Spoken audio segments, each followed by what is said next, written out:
Welcome to Planet People, a podcast that aims to inspire curiosity and cultivate a deeper connection with the natural world. We are thrilled to be sharing stories with you that highlight the beauty and importance of protecting our planet's wildlife.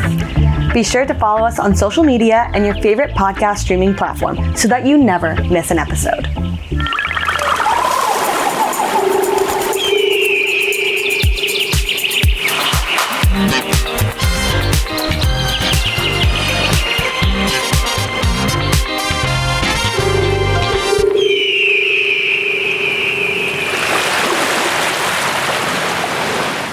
Hello, Natalie. Hi, Coral. I am so glad we're starting to do these like little chats before we kind of cue up the episode. I just feel like it's a nice check-in. It's a nice check-in. See how you doing? Yeah. It is, yeah. This is for Colin's episode. Such a good episode with all of the lizards and lizard facts, biology. And of course, we talk about CactusToCloud because he is a co-founder of CactusToCloud with Cindy. And we interviewed Cindy in our last episode that we posted, and they are just truly a power couple. I know, I really enjoyed talking to both of them back to back, and they have such different areas of expertise, with Cindy being really that, well, of course she's a desert defender and conservationist, but focusing on the policy side of things. So getting to see both sides of the coin, and the other side being Colin as this desert naturalist who knows so much about lizards and plants and the different interacting of all these different species in the web of life in the desert, and how we are part of it, and that nature exists for its own right of being important. So I thought that was a great theme. I loved that he was just like, they just have the right to exist. Like, right. That period. Was a good takeaway for the episode. I know. Yeah. And then his family is like... Talk about desert legends in the conservation space. They are so deep rooted in Coachella Valley conservation, setting aside that multiple habitat species plan. And I'm forget how many acres they protected with that, but again, just this legacy of preserving landscapes for all wildlife and people. Yeah, and he's just carrying on the torch, so I love that. Yeah, it's cool to see that destiny written for him. And you know, he talks about leaving the desert and then coming back after studying marine biology and falling back in love with his childhood and lizards and all that good stuff. Yeah. So speaking of lizards, I know, freak or force of nature, what do you think? I think they're freaks of nature. I think they're freaks of nature. Well, they drop their tails, they do those push-ups to communicate. So funny. I just think they're like the funniest little reptiles. They're one of my favorites. I just always loved lizards growing up. So I feel like this episode, you really, that shows. Yeah. When you ask about lizards, it's like, that's your inner girly coming through. My inner nature. I didn't know that you loved lizards so much until this episode. I had like a resident pet lizard in my back house, like growing up. Oh, that's so funny. Yeah. He would always come around like, hi, little guy. I loved geckos. Yeah. I always thought geckos were so cool. They're so cool. This is our sign to get a reptile as a pet. Planet People pet? Ooh. Maybe. So what was a nature moment that's happened to you that kind of like reminds you of this episode? Like, do you have any Coachella Valley moments that come to mind? A memorable moment in the Coachella Valley for me was probably my first trip actually to Palm Springs as a burrowing owl biologist. I was doing surveys for California Transportation as they built this beautiful bike path, and I saw a ton of burrowing owls. That's awesome. And so when I'm in Coachella Valley, I always think of burrowing owls. Oh, I love that. I love them. What about you? I think for me, it's like the first time I ever drove out to Palm Springs, like just making that drive out, like just enjoying cruising, listening to music, and just this striking desert landscape that just like hits you out of nowhere. Like I love that. So. And San Jacinto alone is just jaw-dropping. It's not the lowest. It's one of the taller peaks in California. Yeah. It's just incredible to see. So cool. Yeah. And today we are at the Joshua Tree recording studio in Joshua Tree. We're so excited to be in the desert to talk about desert conservation. Yeah, we're stoked to be here. We are joined today by a very special guest, Colin Barrows, with us here. He is the co-founder and Secretary of CactusToCloud and a Coachella Valley naturalist and desert advocate. Welcome to the show, Colin. Thanks for having me. Well, let's talk about lizards. Yeah. That was awful. No, that was good. No, it's good. Okay, whatever. At least you sounded excited. Yeah. Well, let's talk about lizards. Great. For listeners who may not be familiar with your work, could you tell us a little bit about your role with Cactus to Cloud? Sure. Yeah. So I'm a co-founder and board member with CactusToCloud Institute. I'm also on the board of another nonprofit called the Mount San Jacinto Natural History Association. And for folks who aren't from the area, if you've ever heard of the Palm Springs tram and gone up to the tram car that takes you up to the mountain, that's where we are, up at the top of the tram, basically there. Cool. So That's cool. that's a very cool place to get to go up and enjoy, especially in the hot desert summers here. And just generally work sometimes as a consultant or as a volunteer even for desert conservation projects throughout the Coachella Valley region.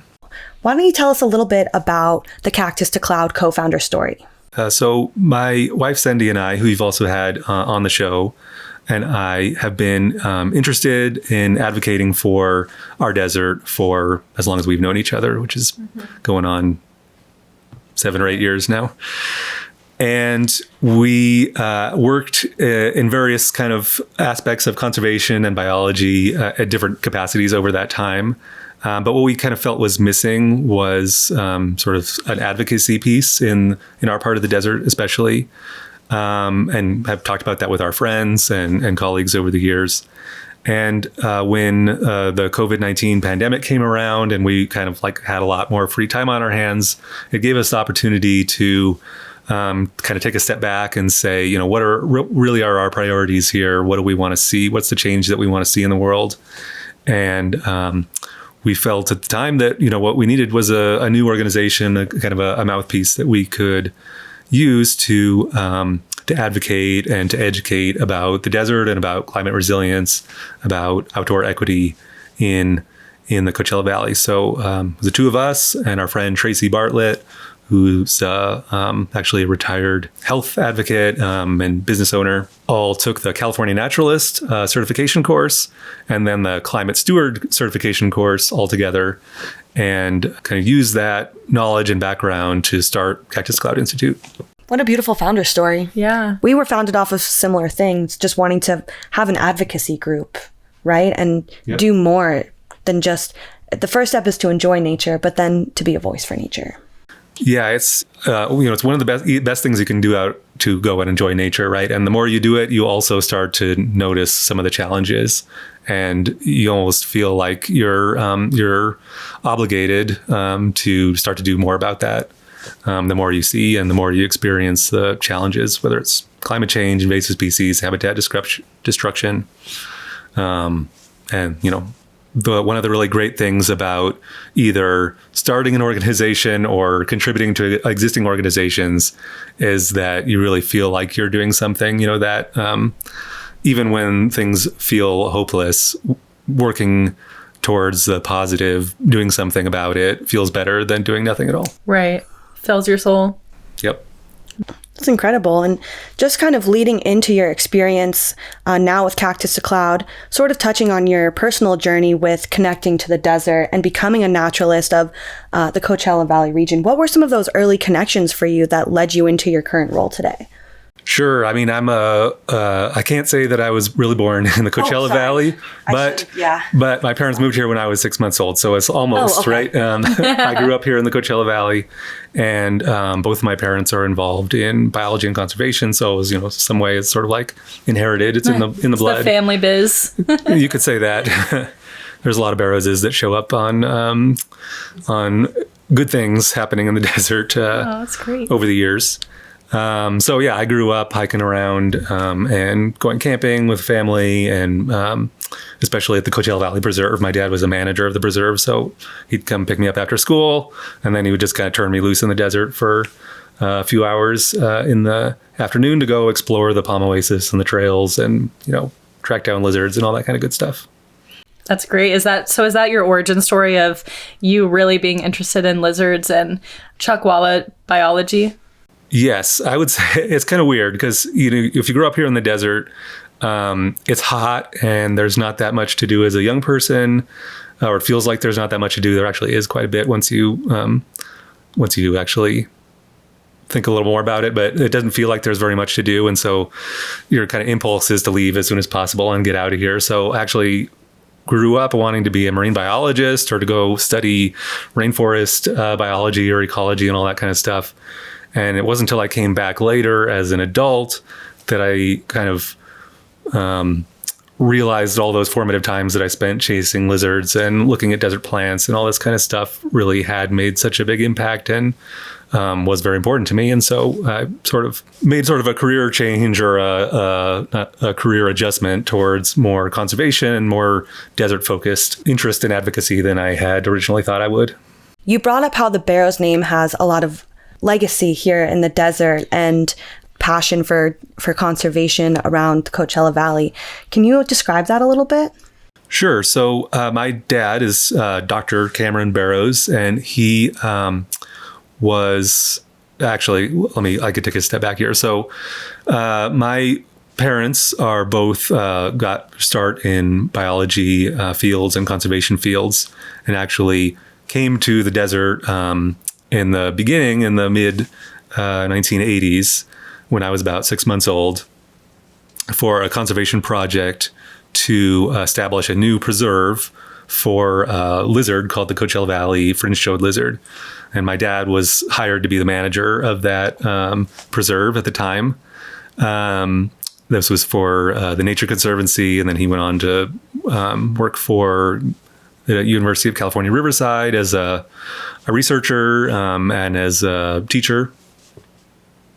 And my mom also was involved in conservation she started out as a botanist, but then also got more into the local government side of things and helped to establish a local habitat conservation plan here that we call the Coachella Valley Multiple Species Habitat Conservation Plan, which protects about 26 or 27 rare species kind of only found in the Coachella Valley region by balancing habitat conservation with development in the Coachella Valley.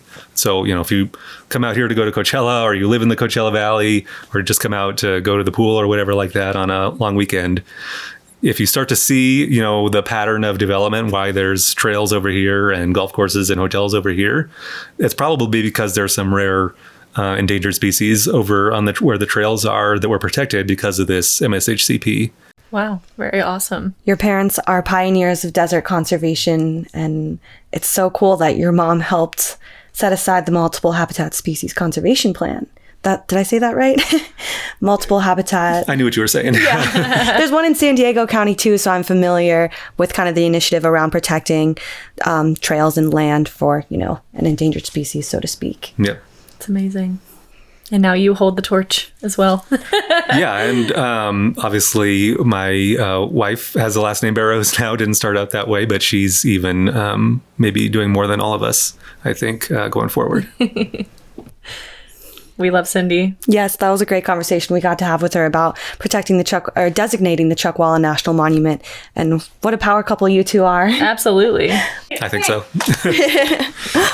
What was a pivotal moment in your childhood and now in your professional life studying desert ecology that sort of shaped your conservation ethos today?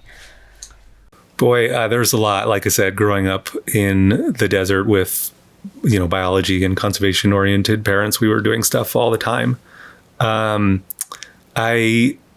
What jumps to mind is something that happened when I was, one of my actually very first memories is sitting on a rock. My mom was doing some conservation projects and was surveying a palm oasis, these California fan palms native to the desert out here.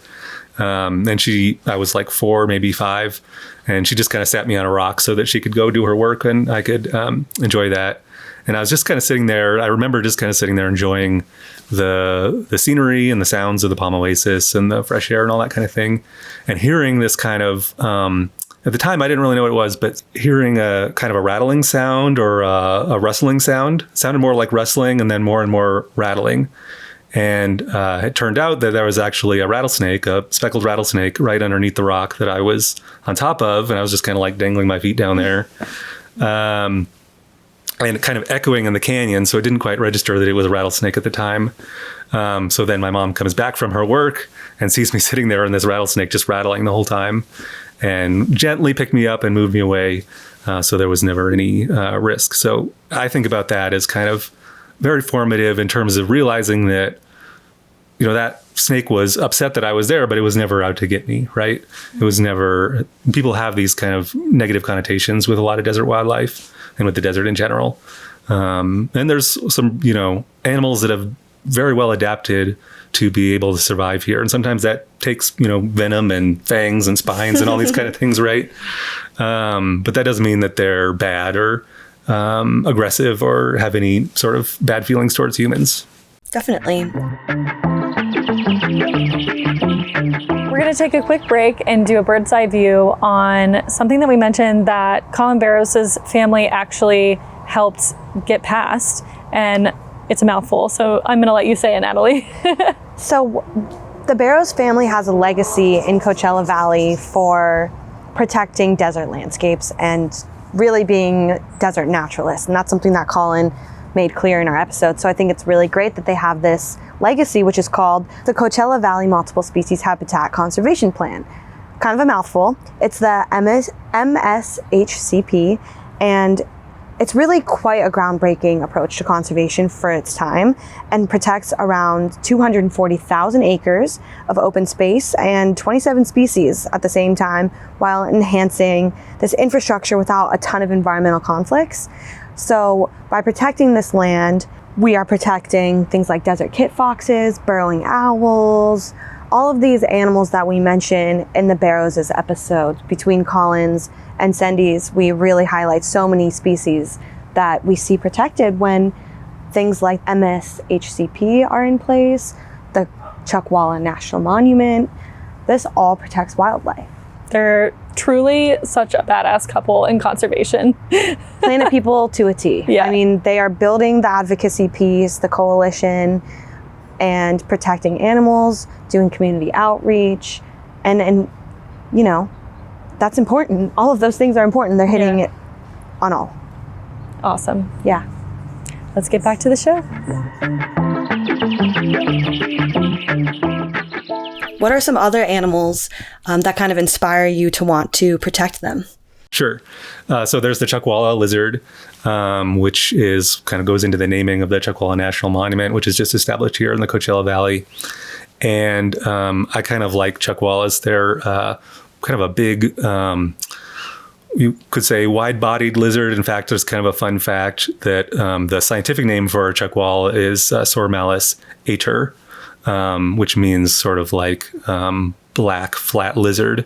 But actually, that's a relatively newer name from what I learned growing up, which is Sormalis obesus, which means the flat fat lizard. So they kind of have a reputation, or they've been named for their kind of wide bodies. But that's actually an adaptation. It's not that they have a lot of fat. They actually have a lot of air inside their bodies. They're able to inflate themselves. They love living in rocks, and their scales kind of point one way, right? So they inflate, and then the scales wedge against the sides of the rocks, and then it becomes almost impossible to pull them back out of the crevice that they're in. Defense mechanism. Yeah, exactly. Is that a defense mechanism? Absolutely. Wow. So, right, it keeps a coyote or bobcat or kit fox or something that might be trying to reach in there to grab them from being able to do anything. That's cool. And so what if they get do their tails fall off? Do they have that ability? Yeah, like a lot of lizards, chuckwallas are able to lose their tail, and it doesn't necessarily affect their survival. Unlike many other lizards, they aren't able to grow them back very well. Oh. And it's probably still a bad thing for the chuckwallas when that happens. So chuckwallas are vegetarian lizards. They essentially get all of their food and calories in like 2 or 3 months of the spring in the desert. And then they spend the rest of their time living off of their fat deposits that they've stored in their tail. So if they don't have the tail, then maybe they're not able to survive for very long. Are they able to regrow the tail if they drop it? Not as much as other lizards. Yeah. So it's they kind of have a thicker, it's harder for them to lose their tail than like a lot of other lizards that almost just like drop their tail at the first sign of a threat. Because their tails are so important to them, they hold on to it more carefully than other lizards do. And it doesn't Another regrow. incredible adaptation that we're seeing in desert wildlife is their ability to survive and retain food or water for those longer periods of time where they might not be able to get food or water. Absolutely. There's, in fact, many desert animals never have to drink any water at all. They're able to create water metabolically from the food that they eat. Chuckwallas can do that. Kangaroo rats are kind of famous for being able to do that, where kangaroo rats are just eating like seeds and things that seem dry, but they're able to break down the organic molecules metabolically into water, and that's where they get all of their moisture from. That reminds me of the suit that they created in Dune. Exactly, right? Yeah, it's just biomimicry, right? They're all the people are just learning from the desert animals. Yeah. Do you like that movie? Absolutely, yeah. Every time they talk about desert power, like they get a little like things like, the desert is powerful, right? And there's even a scene where they talk about sand verbena and ironwood, and these are native species that are found in the Southern California desert. Very cool. And sand verbena, they have some really incredible adaptations to survive in the desert as well. Absolutely, yeah. So, I grew up in the Coachella Valley, which is like the kind of almost the home base of the sand verbena. Now if you come to the Coachella Valley, you might have a lot of hotels and golf courses and Coachella Festival and all that kind of stuff. But underneath all of that is sand verbena seeds because if there was a big spring out here, a nice wet spring, the whole desert would just be covered in sand verbena. And for folks who don't know, it's a bright pink flower that just kind of creates these carpets across the desert. Beautiful. Yeah, absolutely gorgeous. And there's still places where you can go and see those kind of carpets. It's been a dry year this year, so we saw one sand verbena, just one little, maybe about 2-inch tall sand verbena on a corner in Palm Springs, driving out here actually. And is sand verbena an annual? It is an annual, yeah. So they flower a little bit later in the year, right? Yeah, I'm not kind a of. botanist, so. Yeah, that's okay. And in fact, lizards are my maybe first passion, but actually plants are kind of what I came to as a more, adult. But and part of that is because the desert has such a diversity of plants. And like a lot of desert plants, like sand verbena is a great example of a plant that lives its entire life cycle in just a few months, maybe from December at the earliest into March or April at the latest. And then all of the sand verbena in the whole desert will die and just put their seeds out into the environment and wait for the next rain, the next good monsoon or whatever kind of resources they can get, the right combination of temperature and sunlight and water to be able to sprout again. So if you go out in July, there's, it's kind of this almost temporary extinction of the sand verbena. But anytime there's rain, they can come back decades later. Oh, wow. Yeah. Now that's resiliency. Absolutely. And the desert teaches us to be resilient time and time again. Mm-hmm. So I have to ask, because this weekend is literally weekend 2 of Coachella Festival. In desert conservation, in the space that you're in, how do you feel about the festival in general? Like, do you think that it has a good impact or a more negative impact to the environment? Well, it's almost impossible to find things that don't have some kind of negative impact, right? That's kind of the unfortunate side of things. But certainly Coachella is bringing private jets and many hundreds of thousands of people in their, most of them gas-burning vehicles to drive out here. A lot of them, I think in the last weekend, they were saying that they were like idling out on waiting to get into the camping for like 7 or 8 hours. So like that's just carbon dioxide, right, going into the atmosphere that whole time. So obviously a lot of that is negative.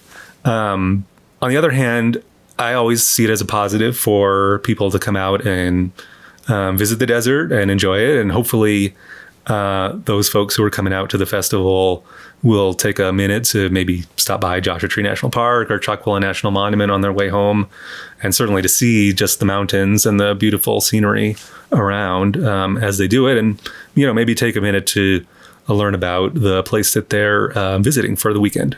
Yeah, that's great. It might spark connection to the desert too. And I wonder, is there any advice that you would give people that are coming to these festivals in these type of areas like Coachella? Any advice that you have for them to maybe reduce their impact? Yeah, have less of an impact.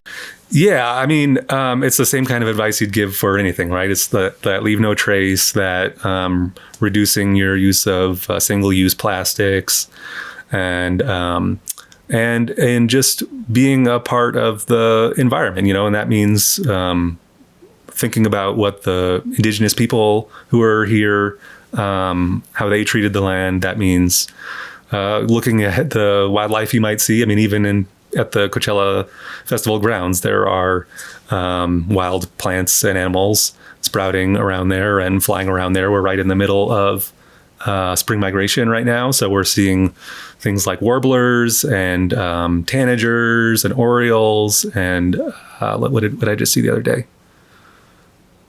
Doesn't matter. I saw some other migratory bird. I can't think of it. Have you seen any western or summer tanagers? I haven't seen any tanagers yet myself, but they're just kind of like right on the leading edge of the spring migration right now. So I've seen a bunch of warblers, and then I saw some kind of kingbird. I forget what it was. Out actually near Chiriaco Summit in the Chuckwalla National Monument. Yeah. Yep. Is Chiriaco Summit a part of Chuckwalla National Monument? Not quite. I mean, on the other side of the highway, right? From sort of. It gets complicated, when you designate a national monument.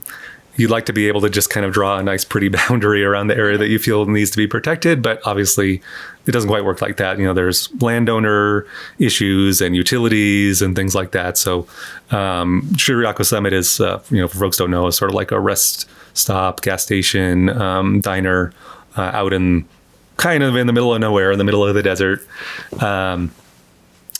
And it's private land, so the National Monument doesn't include that, but it is basically surrounds it on all sides. And surrounding it on all sides is basically that southern edge of Joshua Tree, right? Yeah, right. So, Joshua Tree National Park, is part of the Mojave Desert and then leads into the Colorado Desert. And then Chuckwalla National Monument goes right up to the edge of the Colorado Desert part of the national park, and then continues all the way down into Imperial County and almost all the way to the Colorado River. What an incredible space to protect. What beautiful land to withhold and keep for that 30 by 30 conservation initiative, for recreational folks, for naturalists like us to go and enjoy. And I know we were touching on that a little bit in our previous conversation with Cindy. So have you spent a lot of time in Chuckwalla and looking actually for those Chuckwalla lizards and perhaps surveying for them? What kind of biology are you putting into action when you go out there? Absolutely. Yeah, so I mean, part of what we're doing, what CactusToCloud has done, and my role in the coalition that worked to designate Chuckwalla National Monument and now is working to make sure that it remains protected, is helping people kind of discover those rare plants and animals. There's certainly plants found in the Chuckwalla National Monument found nowhere else on Earth. Oh, like what? So we have, we'll take a kind of step back here. So Chuckwalla National Monument includes it's not just one landscape, right? It includes mountain ranges, includes valleys.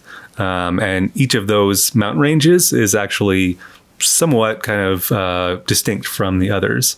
And because they're distinct, they have slightly different conditions, right? One gets a little more rain, maybe one's a little hotter, one's a little higher elevation, one's a little closer to the Salton Sea, one's a little closer to Joshua Tree, right? So each one kind of has its own unique footprint, its own unique climate.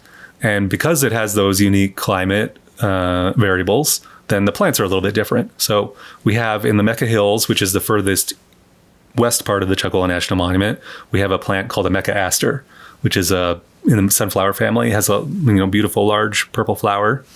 And then just further east of that, in the Oricopia Mountains, there's a plant called an Oricopia sage, which is a unique sage found nowhere else. And it's actually very spiky. It almost looks sort of like to the untrained eye almost looks like a cactus. It's very prickly to the touch with small purple flowers. And then if you keep going east further in the Chuckwalla Mountains, there's a Chuckwalla cholla, so a type of cactus that's only found there. It has beautiful orange flowers.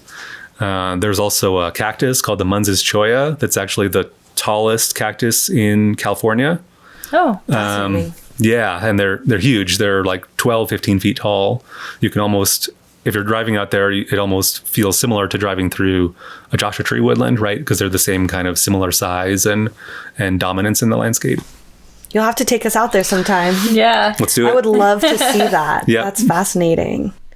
I also heard, is there a lily sanctuary in Yes. Chuckwalla? Okay. Or some type of lily, right? there's a desert, it's called the Desert Lily Sanctuary just north of Chuckwalla. It's not inside of the boundary, but it protects a type of flower called the desert lily, which is found in Chuckwalla as well as in the Desert Lily Sanctuary.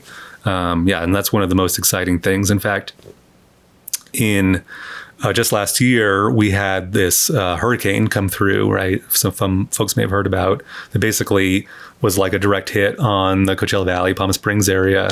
And we got a whole year's average worth of rain in about 6 hours. Wow. And you can imagine, going back to those plants that have seeds in the ground that are just kind of waiting. The desert lilies are one of those. And so we actually found places in the Mecca Hills where nobody, as far as we know, had ever seen desert lilies before, but they were starting to sprout up everywhere. And the desert lilies are just these incredible plants that just sprout up out of the bare, dry ground, or appear to be sprouting out of the bare, dry ground. And they have a huge, lily, the kind of lily that you would have like on your table in an arrangement of flowers, huge flowers. And of course, very important for pollinators and for all the plants and animals that are part of that ecosystem. When is the best time of year to see these lilies? It can depend on when the rain hits. So, we got this hurricane was kind of more of a monsoon rain. So the lilies were coming out what we would say is maybe early in the fall and early winter. But I would say kind of in a normal, if there ever is a normal year anymore, February-ish is a good time to see them. Okay, cool. If you go to the right spot. So how do lizards like chuckwallas, how do they interact with these plants and the ecosystems? That's a great question. And it depends on the lizard. So we have a lizard like a chuckwalla, which is a vegetarian. So it's actually eating the plants, eating the flowers. There's actually a plant out here that we call Chuckwalla's Delight. Oh, if you look it up, plant? Yeah, if you look it up, like in a guidebook or something like that, it's called sweet bush. It's in the sunflower family, has small little yellow flowers, but it's not. Would not be too uncommon to see a chuckwalla kind of sitting up on top of a sweet bush, just kind of picking the flowers off of the heads, because they are very tasty to chuckwallas, at least. I tried eating one once. They're okay, but I'm not gonna. It's not gonna be my new diet.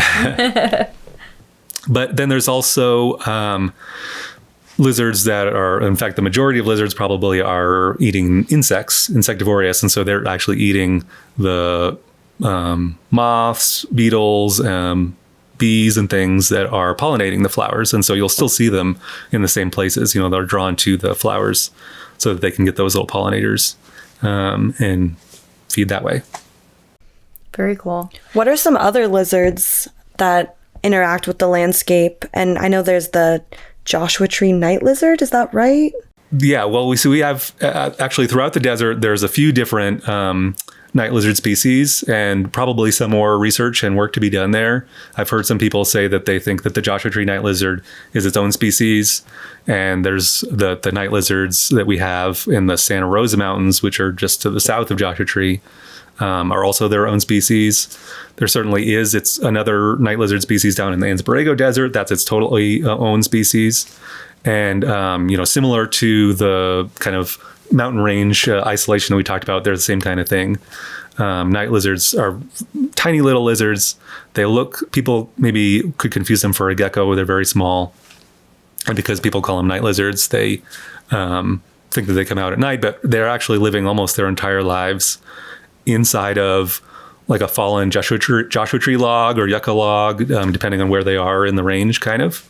And they kind of create these little family groups within a Joshua tree, a fallen Joshua tree or fallen shrub or whatever it is, and kind of live out their whole little lives there.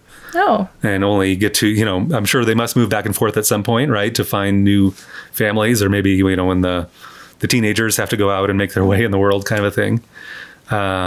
But for the most part, they live their whole lives just in one little spot. And so it makes them very easy for them to adapt to the kind of micro conditions where they are and to create new species or form new species.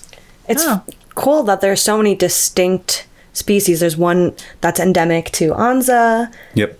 There's isolated populations in Chuckwalla, it sounds like. Mm-hmm. And then the Joshua tree one is its own species. Potentially, yeah. Potentially.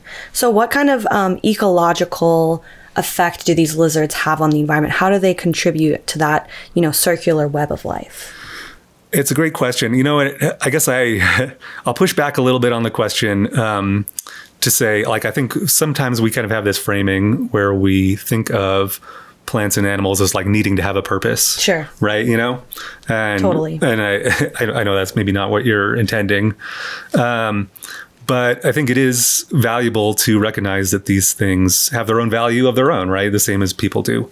But that doesn't mean that they don't have ecological value on top of that, right? And so I think, it's better, though, to kind of look at the whole system and say, we have this whole ecology of the desert, this whole ecology of the desert that kind of supports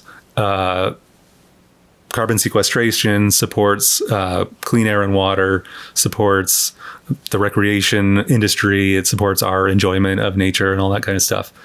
And each animal, each lizard is a part of that, So certainly I get a special kind of thrill going out there, especially if you see a horned lizard or something really cool like that. Gripping. Yeah, exactly. And to have those things maybe start to disappear from the landscape, not just affects our enjoyment, also it affects the ecology and then comes back on the clean air, the clean water, the carbon sequestration, all these things that we depend on in what we think of as sort of our society being separate from the desert or from the nature that's out there on the trail. Right. And I think you make such a good point that animals have their own right to exist, regardless of what value we take from their existence. They just have their own value to live on the landscape as they see fit, regardless of if it contributes to anything or not. And it does still, to that circle of life, that web of life, and going back to that bigger picture of climate resilience, and that every individual has a role to play, including us. And that's why we should see ourselves as part of the environment, not separate. So I'm glad you ended with that point. What are some other lizards that, how many lizards are there? Sure. So in the world, I guess, just in the desert. Yeah. So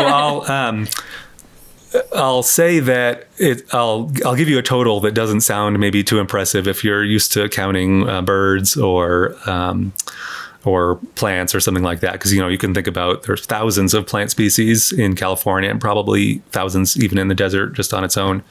So in the desert, we maybe have about 30 to 40 lizard species. So it makes it seem like it's not very many. But actually, the area where we are now in Joshua Tree National Park, Santa Rosa Mountains, Chuckwalla National Monument is actually one of the kind of hotbeds of lizard biodiversity. So there's a couple of spots in northern Mexico and a couple of spots in Texas that have about the same. But, Coachella Valley, northern Mexico, some parts of Texas are the three kind of hotspots of lizard biodiversity. So if you want to see the most lizards that you can within let's say a 50-mile radius, Coachella Valley is as good a place as any in the world to do that. Wow. Very cool. Yeah. I have a question about lizard behavior that I've observed that I don't know if they do it out here, but I've seen it in Big Bear even. It almost looks like they're doing like push-ups. Push-ups, yep. Mm-hmm. And it's like the best thing ever whenever I see the little lizards on a rock just sunbathing and then like doing little push-ups. It just makes me laugh. I love it. Yeah. What is that about? Okay, so why did they do that? It's important to recognize that lizards don't speak. They make essentially no sound at all. Maybe they'll kind of suck in their breath and you'll hear kind of a inhaling or exhaling sound, and that's about it. So, but that doesn't mean that they aren't able of complex communication to themselves and within their environment, right? And so those kind of push-ups, it's a little bit hard for us to decode, but you can think of it I think of it like it's aloha. It's like hello, goodbye. Oh. Maybe depending on whether it's a big push-up or a little push-up, or whether they kind of are pushing towards you or against you. It could be a greeting, a happy greeting, or a not so happy greeting, right? It could be saying like, I'm big and tough. Don't mess with me. It could be saying, I'm big and tough. Let's go out a date, basically, as far as lizards go. So they're communicating with each other. Absolutely. And then do you think that they're also communicating, to us if we were to be close and then they're doing those little push-ups? Yeah, I mean, I certainly have, I can't say that there wasn't another lizard around, but I certainly have felt like I was the intended audience of a few push-ups from a lizard before, right? You go out on there the trail, there's no other lizards around, and he's still doing push-ups. So I'm obsessed with this. Yeah, maybe he was saying, I'm big and tough, don't mess with me, or maybe, who knows, right? Is this a behavior that most lizards do? Like, do chuckwallas do this as well? It can depend on the species. Chuckwallas definitely will do kind of I don't think they do the push-ups quite as much, but they'll do the stand tall, like making themselves look as big as possible. Chuckwallas are very territorial, so often you'll kind of like see a big rock pile with one big chuckwalla up on the top. He's kind of the king of the castle. And then you'll look over and a little bit down the trail, and then there's another rock pile, and then there's another big chuckwalla there. And then sometimes we've seen this happen out on a hike. You'll see maybe there's a lady chuckwalla down in the rocks in between the two, and then the two males will see the lady chuckwalla, and then they'll just rush each other and start to compete for dominance and push each other around. They actually will kind of fight and circle around each other, and they don't really have teeth. They can't really hurt each other, but they'll push each other, like get on a rock and then push each other, and then whoever gets to stay on top, I guess, of the rock. Yeah. Oh, and that's their mating behavior. That's kind of their dominance behavior, right? And then the females can make their choice based off of who is the most powerful. Wow. King of the mountain. Absolutely. King of the hill, so to speak. That's hilarious. Wow, that's cool. What are some other just lizard behaviors, whether it be chuckwalla or other ones that are just interesting or, noteworthy behavior? Sure. I'll tell you, this is maybe a little bit of a complex story, but it gets into the lizard behavior. So if you come out to the desert, if you're lucky or fortunate, you'll see something like a horned lizard. Chuckwallas, desert iguanas, and things like that are relatively common. If it's warm enough outside and you're in the right place, you have a pretty good chance of seeing one. But you're almost guaranteed, no matter when you're out here, to see a side-blotch lizard. Very common, small little lizard, maybe about 3 or 4 inches long at the most. And for a long time, people were I felt like, ignored the side-blotch lizards because they're everywhere. They're not that interesting. They don't live for very long. But some researchers have started to find some real interesting behaviors. So to kind of I'll make it as short as possible here. But basically, the males and females are playing what they call this game of evolutionary rock, paper, scissors. Oh. Okay, so you have the females who are wanting to choose between the best possible mates between the males, right? And so the males have different behavior strategies that they'll use to show the females that they're the most fit or to have the most potential mates. And they have fallen out into 3 different sort of behavior types, just like rock, paper, scissors, right? You got rock, paper, and scissors. And for the side-blotch lizards, you have males with red throats, blue throats, and orange throats. And one behavior is to be very aggressive in your habitat and just try to get as big of a habitat as possible, as many female side-blotch lizards as possible. Another habitat or another behavior adaptation would be to say, well, I'm not going to try to have as big of a habitat as possible, but I'm going to try to be as protective of the one female who I like the best as possible, right? So it's basically monogamy among lizards. And then the other strategy is to kind of be the sneaky guy who's hanging around and trying to get in between all the other fights that are happening, right? So getting back to the rock, paper, scissors, right? You can imagine that the big aggressive guy is maybe kind of pushing out the monogamous guy because that's maybe a better strategy to be aggressive against that one. But because they're so aggressive and running around everywhere, that leaves room for the sneaky guy to come around in the backside, right? But the sneaky guy can't outcompete the monogamous guys because the monogamous guys are paying very close attention to their one female. So there's no way that anybody's going to sneak in there, right? Wow. So they're almost in this like stalemate where nobody can ever get a big enough advantage to totally replace all of the other behaviors when it comes to side blotch lizards. So it's this kind of cool story. It's pretty recently sort of recognized. Oh, is that right? Yeah, just within maybe the last 10, 15 years or so. And it's just a sign of like all of the kinds of real interesting behaviors that are out there that we're just scratching the surface on. It sounds like they have their own individual personalities, obviously. Absolutely, right? I mean, I think I try to be somewhat careful. You know, people maybe have talked about sort of the dangers of anthropomorphizing wildlife too much. I also feel like there's a danger in going back the other way and saying, well, like just because we don't understand what their potential feelings or emotions might be, that doesn't mean that they aren't capable of them. Just we're not able to communicate with each other. So we need to be careful about making assumptions there. I think that there's a happy medium, a balance to that. I work in animation, and obviously I'm super inspired by nature, and I definitely want to be working on films that amplify nature. And unfortunately, there is that, how do you say anthropomorphizing element to it. But it also, I mean, it's what got me super like inspired to be connected with nature. Like I'm mostly interested in animations that focus in natural spaces. And yeah, I think there's a balance there. Absolutely. And I think that kind of, you never know how much that kind of stuff can be valuable and make an impact. I mean, I can say for myself, certainly like Captain Planet cartoons in the 90s and Fern Gully, the movie. Fern Gully. Yeah, exactly. Right. I don't know whether it gave me anything that, since I was already getting a lot of that kind of stuff from my parents, I don't know if it gave me something new, but it definitely, I watched Fern Gully probably 50 times or something like that, right? It made a big impression. Yeah. Fern Gully is a classic. Yeah, it really is. Just a fairy in the forest who wants to save the forest from evil destructions and scary machines. Right. I feel like we're still fighting that same fight today. Absolutely. Yep. Yeah.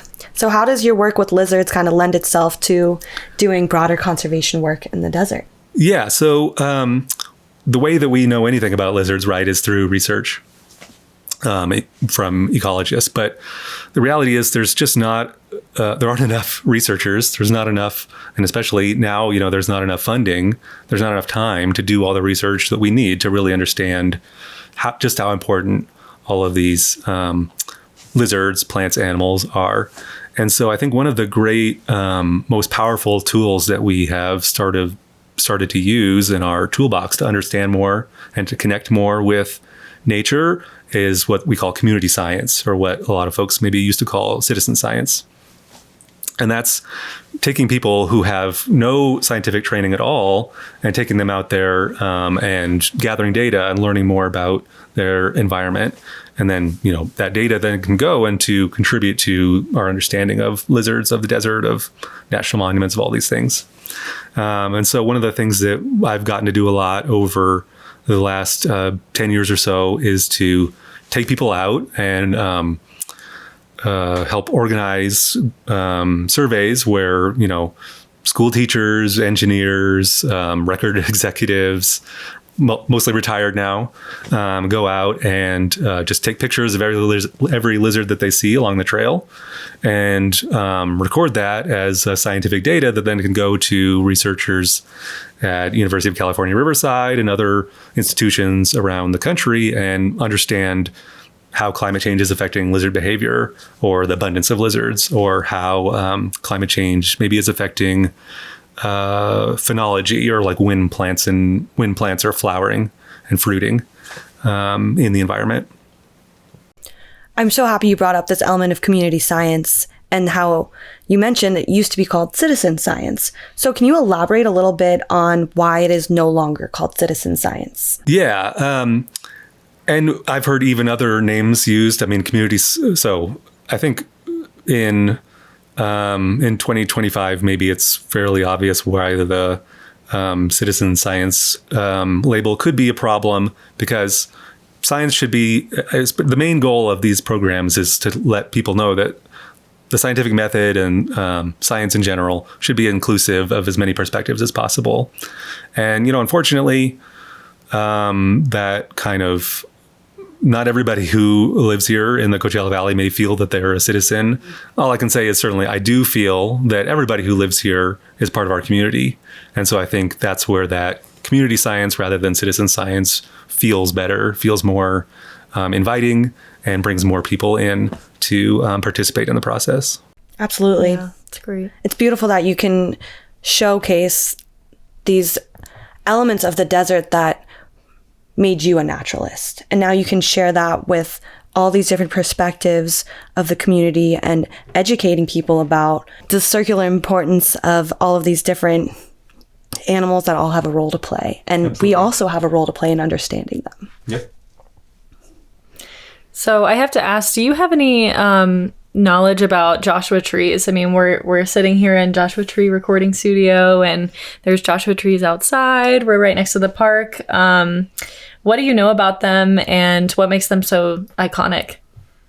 Yeah, I mean, I know a little bit. I mean, as I said, my background, what I studied in school was more related to animals, animal physiology, and then actually volunteered with the Joshua Tree National Park staff on a survey where they were heading out into a remote area of the park that many people don't get to visit very often. And I thought I would go along with them and get to see some of the lizards that were there, some of the reptiles, because that was what I was interested in at the time. But everybody else on the trip that I was with was a botanist. So they were all into the plants.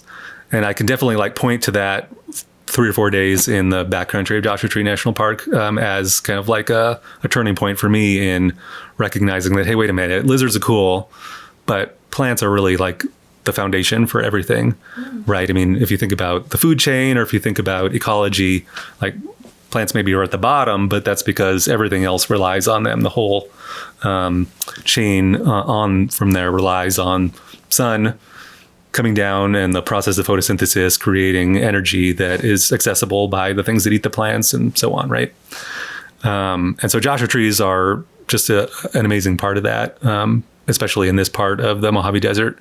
And in fact, now, relatively recently, the Joshua trees where we're sitting now are what are called the Western Joshua trees, a new separate species from the Eastern Joshua trees, which are what you might see if you were up in the Las Vegas area and kind of Southern Nevada. So, I mean, I think most people, even in sort of the pop culture realm, have kind of gotten to see how Joshua trees are this iconic species. They have a lot of really interesting things going for them. So just a couple of sort of maybe fun facts. Perfect. Yeah. So the Joshua trees are actually in the asparagus family. So if you want to think about I did not know that.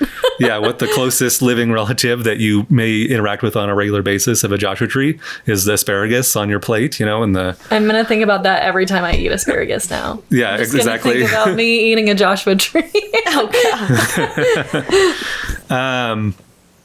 And the other interesting thing about Joshua trees is that they're very ancient, not necessarily like one particular tree, although one tree can be very old, but their kind of population, the ecology of the Joshua trees relies on these ancient relationships. So it's sort of theorized or thought that the way that the Joshua trees used to, I'm going to say move in quotes, that they used to be spread across the landscape was by a type of animal called the giant ground sloth that no longer exists, right? There's no giant ground sloths left in the world. But once upon a time, they were eating Joshua tree seeds and, pooping them out in various places across the landscape. And in some of those scenarios, we're pretty certain that those seeds were able to germinate and create new populations of Joshua trees. Which then gets back into the kind of the challenges of Joshua trees, right? Because they're moved across the landscape by this megafauna. It's not here anymore. And moving around, whether a plant is able to actually get up and move or whether its offspring, move or grow in new places. We can kind of say moving in a population scale. That's how they adapt to climate change. And so really what we would need right now, or what we'd like to see right now in terms of Joshua trees responding to climate change, are some big giant ground sloths moving around and doing the work that they used to do. It gets into some of the things that we might have to do in the future, like actually moving them ourselves and, doing restoration projects or putting Joshua trees into new places where the climate has become more acclimated to what they would really like to be. So how do they move now? Well, right. So, we talk about movement on a population scale, right? Because a Joshua tree is in one place. Mm-hmm. And they can certainly, on a population scale, move short distances from jays, small mammals and things that will take the seeds and store them for later, or take the fruits and store them for later. Probably there's something like a coyote or something like that might eat Joshua tree fruits and then poop the seeds out and move them short distances, but nothing on the scale of what a giant ground sloth that would probably move hundreds of miles over its territory would have done, in the last maybe 15,000 years ago. And why are Joshua trees so important to protect as we see these threats from climate change arising? So it gets again back a little bit into what we talked about before, right? Joshua trees are important to protect because they exist to start with. Yes. So we can say that. That's for sure. That's the groundwork here. Right. It's important. I think it's something that's forgotten, so I think it's worth repeating. Absolutely. It is. Absolutely, right? In addition, they're also what we think of as like a keystone species. So Joshua trees, if you go out into a hike or a walk or drive even through a Joshua tree habitat, you'll notice that they're the tallest thing around. In the desert, there's not a lot of resources for plants to be able to grow to, forest size. So we call them a Joshua tree woodland. It's kind of like a dwarf forest. And things like red-tailed hawks, Cooper's hawks, kestrels, jays, all of these bird species, ravens, all these things are using the high point of the Joshua tree as their kind of perch, as their nesting habitat in some cases, as their place where they're able to Stopover point. Yeah, exactly. And it's also their kind of vantage point. That's how they hunt, right? Is to something like a red-tailed hawk is an ambush predator. So they'll sit up on top of the Joshua tree, wait for a mouse to come by, and then drop down on it from there. So you need these tall things for the predators to be able to survive, and you need the predators to be able to kind of keep the mice population from getting too big, right? Because otherwise then they'll eat all the seeds and then the plants aren't able to grow, or the mice population will actually start to eat like the roots and even the bark of the larger plants. And so you'll get into an area where there's too many mice, say in quotes again, too many mice, or an overabundance of mice, let's say, and you'll start to see like bark stripped off of the trees, and then the trees are dying because the bark is being stripped off, right? So you need this balance, right? You need the predators, you need the mice, and you need the mice at the right level so that they're spreading the seeds around and that they're providing food for the predators and all that whole kind of web of life. And the Joshua trees are like the keystone right in that. So, you take away the Joshua trees and the whole thing can start to collapse. You make a good point too, that they're one of the only vertical components in the desert, and they also provide that shade element too. In my surveys for desert tortoises, I've seen one sitting in the shade of a Joshua tree, and maybe that tortoise traveled for miles and that was the only Joshua tree on the landscape, and it needs that kind of shade cover. There's just so many benefits to having that keystone species in the environment. Absolutely. And like you said, it's it has its own right to exist regardless of those benefits. Right. Yeah, and there are fence lizards that live in the Joshua tree and desert spiny lizards that live in the Joshua trees. We talked about the night lizards that live in the Joshua tree logs on the ground. There are, Joshua trees are kind of famous for having their own moth, the yucca moth. Every yucca has its own moth species that pollinates just that one species, and Joshua trees have theirs. Oh. Wow, I didn't know that. As well as many other pollinators that are maybe not many other insects that are maybe not pollinating the Joshua trees, but are feeding on the nectar and the pollen and then feeding into that other whole web of life, right? I mean, everything is connected. Well, is there anything else that you want to mention that maybe we didn't hit on before we wrap up?